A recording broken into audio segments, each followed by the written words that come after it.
back to EDH Deck Building. I am your host, Demo, and emergency podcast here, essentially, or an emergency video that I'm making because once again, 2 weeks in a row, right? Is this 2 weeks in a row? We have a huge groundbreaking announcement in the Commander format. And in fact, this announcement, I think, is even bigger than the one we had last week, if you can believe that. So if you haven't yet heard, Wizards of the Coast is going to officially be taking over the Commander format. So in other words, the rules committee is giving over what control they have left to Wizards of the Coast. Here we are on official Magic the Gathering page here. And they talk about it here. So today, in partnership with members of the existing rules committee, we are announcing that the rules committee is giving management of the Commander format to the game design team of Wizards of the Coast. This is bad. I hate to be negative, guys, but guess what? This is bad. And the main reason for this was because of all the negativity and the threats. And I have so much to say here. First of all, I will say I don't love how it was handled. I made my video talking about how I didn't think the bans were necessary and I didn't think it was going to fix any issues. And the biggest issue, and I made a video for my Patreon. I made like an hour-long video just for my patrons because I was getting so much pushback on my opinion. How dare you think that these cards are okay in the Commander format, that kind of thing. And my stance has always been about ban cards for a very long time, that I don't think it fixes the issue. I don't think banning these cards would have fixed the issues. You still would have had the guy at your local LGS trying to pub stomp everybody. He just would have done it without Dockside Extortionist or Mana Crypt, right? So for me, it's the players that are the problem, right? That's what I said in my Patreon video. The players are the problem, not the cards, okay? Cards don't hurt people, right? It's the people. That nasty guy that just wants to pub stomp everyone at your LGS, that guy's the issue, not the cards. I think one thing that maybe could have been done differently, everyone was saying, okay, 4 cards all at once, good. Rip the Band-Aid off all at once. That's the better way to go. I didn't think it was the better way to go. I thought that was too much. I watched the professor's video on it, and he said that he thought that just banning Nadu and Dockside would have been good just to do that, just like a little bit at a time. I think I agree with that option. I don't play any of these cards. I did a poll on my Discord for my patrons. How many people took cards out of their decks? I took 0 cards out of my decks. I didn't have to take any out. The majority of my patrons took 0 cards. I think it was about 53% of them took 0 cards out of their decks. So I'm already in the situation where I'm not playing any of these cards and the majority of my patrons aren't playing them. So it's not a personal thing for me. I'm trying to think of the health of the format overall. And once again, here's another thing that nobody really could have seen this coming, right? I mean, this is all bad, guys. Okay, the main reason why this is happening is because threats, essentially, right? The rules committee is just like, okay, I didn't sign up for this. I don't deserve this kind of abuse, and I totally understand. Again, even just my video talking about like things are really getting nasty out there. The video I made for my Patreon, I called it "Things Are Getting Nasty." Things are starting to really get nasty, and I've noticed, and I said on that video, I was going to make another video about the bannings. In fact, I could have made easily a couple videos about the bannings, talking about people's reactions and stuff like that. And I was like, you know what, I'm done. And I don't know if you guys noticed, but I did no videos for the rest of the week. I did a 5-day break on my channel, which I've never done before in almost 4 years. I never took a break like that, but I thought, man, things are so intense out there. I'm going to back off. And I'm just going to stay out of it. And I just don't want to get involved in all the craziness. I had so many people just going nuts on me on my video. I'm not the one who banned the cards. I had nothing to do with it. I'm just giving my opinion that I actually didn't think that the bannings were necessary. And I had people all over me about it. So things were nasty on both sides of the aisles, right? The people who were for the bans were being nasty. And all the people out there that are like, your $200 card's worthless now. What's wrong with you? Like, I can spend my hard-earned money on whatever I want. Why would you dunk on someone because they lost money? That's super nasty in my opinion. But also the people that obviously lost money and can't use the card, they were also going nuts over it, right? The part that is really overstepping bounds is when you start to threaten people over their opinions on something. And again, like, it's all opinions, guys. This whole game is opinions. It's all subjective. Everything about this game is subjective, okay? It's all just opinions. Whether or not something is good or not, or whether something should be banned or not, is all just people's opinions, right? And the rules committee was trying to do what they thought was best for the format. I envy their position, or the position they were in, because again, you could pretty much split it down the middle with the people who are like, you have to ban these cards, and the people who didn't think that you needed to. So the people overstepping their bounds and threatening rules committee members, and apparently death threats and all that kind of stuff, absurd, obviously ridiculous. And so for that reason, I imagine they're like, we don't need this headache anymore. Wizards of the Coast has taken over, and I don't see that as a good thing. I mean, it's official now. Commander is no longer Kitchen Table Magic. The control of it is officially taken over by Wizards of the Coast. They will be doing official this and official, and everything's very official now. And I don't see that as a good thing. I see this as only bad for the Commander format. So, I mean, who's to blame for that? Pretty obvious who's to blame for that, right? The people that were doing the threatening of the rules committee are to blame for now Wizards of the Coast being under control of it. And you're going to be more unhappy, right? All you guys that were losing, again, I'm not for the bans, but all you guys that were losing your minds over the bans, it's going to get worse. It's only going to get worse. And we can just tell by reading what's going on here, right? Again, this is what happens when Wizards of the Coast takes over now. You're going to see differences, right? So they say here, what's next? Well, this is still very early. We do want to share one of the things we just started working on with the rules committee, a more objective approach to deck power level and additional like, I'm reading this and I'm just like, oh, this doesn't sound good. And shared language for players to find games that match the type of games they're trying to play. I know that's a lot of people read that and they think that sounds good. I don't think it does. I don't think it does at all. It isn't anywhere near finished yet, but as part of building this with the community, we're opening up to feedback, thoughts, and your version of how this will look. Think of this like an open beta. Again, that sounds nice, and it sounds, like they got a Discord and all this, that they're gonna, oh, we're listening to everyone's opinions. I don't think they're gonna. The millions of people out there that play Commander, you actually think they're gonna listen to everyone's opinions? I don't think they will. There would be a few voices, as there already was with the Commander Advisory Group, right? The Commander Advisory Group was sort of like the supposed experts. Again, who's an expert on this subject? I don't know. Typically people that are in the content creation space tend to be the people that are the experts, although you could easily argue that some guy who has just been playing Commander for 15 years is more of an expert than I am, right? So it sounds good to say, yeah, we want everybody's feedback, but they're not going to take everybody's feedback. Clearly they're not. Right? Are they going to take the feedback of the people that want Dockside and Mana Crypt unbanned? They're not. Those cards are not getting unbanned, by the way. Here's the idea. There are 4 power brackets, and every commander deck can be placed in one of those brackets by examining the cards and combinations in your deck and comparing them to lists we'll need to help to create. Man, like, doesn't this sound so official, right? Doesn't it? Kitchen table magic? Is this kitchen table? No, sorry. It's not. And one of the comments, I actually left this comment on the professor's video. I said the inherent issue here is you're taking a format that is kitchen table magic and you're making it into the most popular format in the game. And now it's becoming official with all these power levels and brackets and everything else. I don't know. Just doesn't feel good at all. You can imagine bracket 1 is the baseline for an average pre-constructed deck or below, and bracket 4 is higher power. For the lower tiers, we may lean on a mixture of cards and a description of how a deck functions, and the higher tiers are likely defined by a more explicit list. Like, I know a lot of people might think this is good, but now I have to go through all of my decks and I have to figure out what bracket I'm in. And when I play a game, I have to, oh, you in this bracket, you in that bracket, and all of that. Man, I don't love it. I really don't love it. And now I can't play my deck against other decks. And, the way I build my decks, the way I've always built my decks is I used to play online all the time, right? For all you guys who are saying Rule 0 doesn't work and, when you play online, it's just a bunch of randoms. Yeah, that was me for years. The first like probably 3 years I played Commander, it was only online. I never played in real life in paper.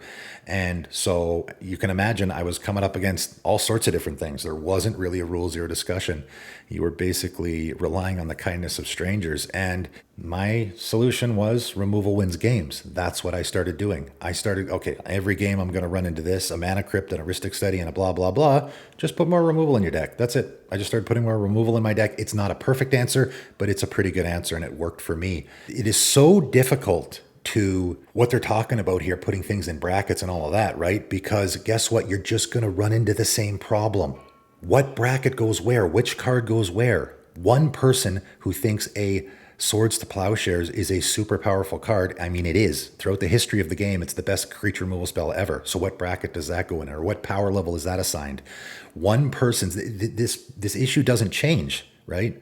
It's only going to create more infighting, because what you're going to have is Wizards of the Coast is going to assign a number or a power level or a whatever or a bracket to a certain card or bunch of cards, and you're going to disagree. You're going to say, I don't think that, what? How dare you put that in that bracket, right? So I don't think this solves any issues. For example, you could imagine bracket 1 has cards that easily can go in any deck, like Swords to Plowshares, Grave Titan, Cultivate. See, again, a lot of people would say Swords to Plowshares is actually a super powerful card. It is. You can't argue that it's not. It is a super powerful card, right? But because it is such a, again, just like with Sol Ring, because it is in every Commander deck, nobody really thinks of that way anymore, right? Whereas bracket 4 would have cards like Vampiric Tutor, Armageddon, and Grim Monolith. Cards that make games too much more consistent, lopsided, or fast than the average deck can engage with. And I've said so many times before, those are all powerful cards. Sure, I get it, totally. But I will say, it's what you're doing in your deck. That's what I care about. Is your deck casual or not? You can absolutely have a casual deck with a Grim Monolith in it. No question. You can be playing Unicorn Tribal, you play a Grim Monolith or a Gaia's Cradle, I got no problem with that, right? Vampiric Tutor, because I want to go get my janky combo piece, great, no problem, right? And again, I don't have any of these cards in any of my decks. I'm just making a case for what are you doing in your deck? A lot of people would prefer to have tutors entirely banned from the format. Okay, and I mean, you want to go down that road? It's a slippery slope, right, guys? And now what happens to the deck? Like, if you're going to ban Vampiric Tutor, where's Enlightened Tutor, right? Again, I have Enlightened Tutor in 2 decks, and I have really casual decks, guys, okay? I have Enlightened Tutor in 2 decks. Where's that going to fall into these brackets? Now my janky deck where I'm doing some janky thing, maybe it's not super janky, but my decks are definitely casual. I would say I do not have a deck. Maybe I have a Power 7 deck, maybe. But most of my decks, I don't even really have a win con. I'm just sort of winging it, right? Where are they going to fall in these brackets, right? So maybe my deck that I really don't think is very powerful at all, because it has an Enlightened Tutor in it, is going to be relegated to a certain bracket, right? That's sort of the issue you get in here. It's not about individual cards. It's about what is your deck doing. In this system, your deck would be defined by its highest bracket card or cards. See, exactly. It has nothing to do with what your deck is doing. It will only be defined by one of the most powerful cards in your deck. So you could be playing the jankiest deck ever, and if you happen to have a Mana Crypt in there, it's banned, but I'm just using it as an example, then, well, you're now, you go play with the big boys, right? Your Unicorn Tribal deck is go play with the big boys because you have Mana Crypt in there, right? That is the problem I see here. Again, I only see this as bad. Anyone who is liking the regulation here, I think it's not going to end well. This makes it clear what cards go where and what kinds of cards you can expect people to be playing. For example, if Ancient Tomb is a bracket 4 card, which I assume is a higher bracket, your deck would generally be considered a 4. So in other words, again, it doesn't matter if you're doing Unicorn Tribal or Crab Tribal, your deck's a 4 because you have an Ancient Tomb in there. How is this a good thing, guys? And again, I don't even think Ancient Tomb's that good of a card because it's constantly hitting at your... I mean, it's good on turn 1, terrible on turn anything else, pretty much. But if it's part of a Tomb-themed deck, the conversation may be my deck is a 4 with Ancient Tomb, but a 2 without it. Is that okay with everyone? Hey, guess what that's called, everybody? That's called Rule Zero. So all this bracket stuff is meaningless if we're just going to use Rule Zero anyway. I don't love it. I think it just causes arguing, right? Because you're going to have the deck. And I know people say, oh, well, we just have another layer to make things easier on people who don't have the Rule Zero thing. However, it also creates another layer of arguing. That's what it does, right? It also, again, all the people out there that are still going to be playing Dockside and Mana Crypt, because I had a ton of comments on my video of people saying my play group is rule zeroing so that we can still play these cards, right? So now if some guy comes in who is just happened to be in town for the day and is playing with their play group, he's going to be like, what are you guys doing? Playing Dockside, right? It's going to cause issues, right? So the rules that you put in place to make it easier for this group of people, make it harder for this group of people, right? There is no perfect solution here. Will this system guarantee perfectly matched games? No, and that might be fine at your table, but if it gets the conversation started from a shared understanding, that's already great for the table. Again, we're just talking about rule zero here. Like I said, this format is self-regulating, okay? All the people out there that say rule zero doesn't work, if it doesn't work, then the format doesn't work. The format doesn't work without rule zero. I can already play an Armageddon in a casual game. I can already play a Winter Orb or a Stasis, or go down the list of cards that people hate. I can already do that in a casual game. So what's the solution there? Rule zero is the only solution, or figuring it out amongst your, whatever you want to call it. I find the people that I want to play with, just like I find the people that I want to play with, and I'm playing with them on my Discord all the time, and we almost never have any issues. I mean, it's never perfect. I literally just had this discussion with my patrons today. We were playing a game, and I talked about it at the start of the game, how there is no perfect solution. You're always going to get the person that's annoyed by the other things that people are doing. If you're looking for every game I play is perfect and no one has any problem with any cards that anyone else is playing, good luck with that. I mean, it's a possibility, but probably unlikely. There's always going to be grumblings about this card or that card or whatever your opponents might be doing, right? I just had a game last night where, and for me, my games almost always last more than an hour. Casual Commander games typically should. Funny enough, I just played 2 games in a row that lasted less than an hour, but it's just kind of how the game worked out. Nobody was doing anything crazy. Everybody was doing their thing. It just happened to be games where there was a lot of things going after people's life total. And I had a patron who had, they had their really big creature out and they cast a Chandra's Ignition and just knocked out all 3 other guys, and that was it. Game over. Is that casual? Of course it is, right? How could you say that's not, right? So, there are always going to be situations. This format is all about situations more than it is about individual cards. Like I say all the time, I bring up Pella Pala. No one has a problem with that card. That can very easily create infinite mana with a Grand Architect, right? So, it's the situational things more than it is the individual cards. You can do some pretty insane busted things in this format very easily without using any of these cards, without using a Vampiric Tutor, Ancient Tomb, any of that. Yeah, maybe you can't tutor for that combo and win, but you can very easily just draw that combo and then win. It's very easy without any tutors at all. Maybe not very easy, but it certainly is possible to just go infinite on turn like 4 or 5 in a casual Commander game purely by accident. I've seen people do it. I've seen people go, oh, well, guess I win the game, unless nobody has an answer, right? Because they just happen to get these cards out that work together. They didn't tutor for them. It just kind of happened, right? So self-regulation, rule zero are just so necessary here. And I really don't think that this is a good thing. Moving forward, the fact that, and again, I don't want to throw too much blame around, but I think we know who to blame here for this, right? I think we know who's to blame for Wizards of the Coast now taking over complete control of the Commander format. And for me, I just don't see it as a good thing. All we're going to get is more regulation and the brackets and the this and the that to try to make everybody happy. And I think we're just getting farther and farther away from kitchen table magic, which is what Commander was supposed to be. Again, like I said, this is the problem you're eventually going to get into when you have a format that is supposed to be kitchen table magic that becomes the most popular format in the entire game. And I guess maybe it was inevitable. It was inevitable, but not to be too bummed out by this. Hopefully we're not going to see too many more big changes. I know there are people out there that quit playing Commander after the bans last week. I know there were people out there that might have even quit playing Magic because of the bans last week. Again, another issue that I talked about, I pinned a comment on my own video about how, what's safe to buy now? You're going to run out there and buy a Guy's Cradle? Or are you going to run out and buy, how about the One Ring, right? Everyone knows that thing might be on the chopping block soon. So who's going to run out and buy those cards when they might get banned next week, right? And I would imagine, my guess is that Wizards of the Coast taking this over is only going to make more bannings. They're going to ban more stuff. It's one of the things that, and again, this is another thing as a longtime Magic player that I don't love. Companies, when we get into the whole making profits and stuff, companies are usually more concerned with getting new customers than they are about their old customers. Some dude's been playing Magic for 30 years, don't care about him. Right? They don't care about that guy. They care more about acquiring new customers. That's how corporations work. They got to acquire new customers all the time in order to keep their profit sustained. So, of course, the guys at the top, we all know who I'm talking about. That's what they're most concerned with.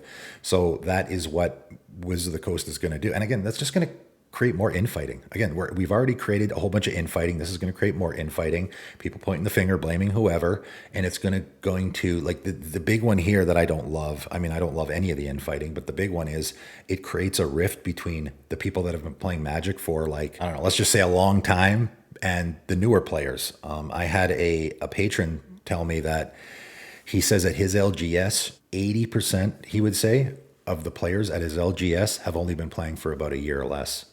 80%, right? And he said most of them got into the game because of Universes Beyond. So Lord of the Rings, maybe big old Lord of the Rings fans, big Doctor Who fans, right? And so they start playing Magic. So I guess mission accomplished, Wizards of the Coast. That's exactly what you were going for. But it also creates these other issues. Again, it creates the issue of the guy with the Lord of the Rings cards and the Fallout cards and the Doctor Who cards comes with his commander deck, maybe his pre-con. He sits down at a table. He's playing with some guy who's been playing Commander for 10 years. And what happens? Here's my Dockside. Here's my Mana Crypt. Here's all these cards you don't have, right? And that can create animosity. That's, again, why we have that rift. A lot of that rift between the people that were celebrating the bannings and the people that hated it were people that are celebrating it. A lot of them don't have those cards. So that's why and they're getting stomped in games, right?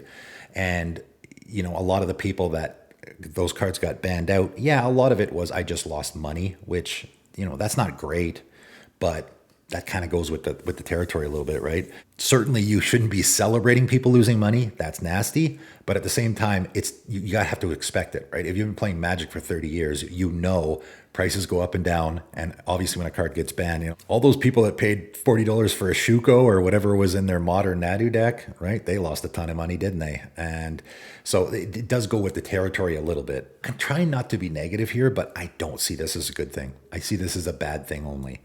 It's only going to be more regulation, more official ban lists, brackets, all of that stuff.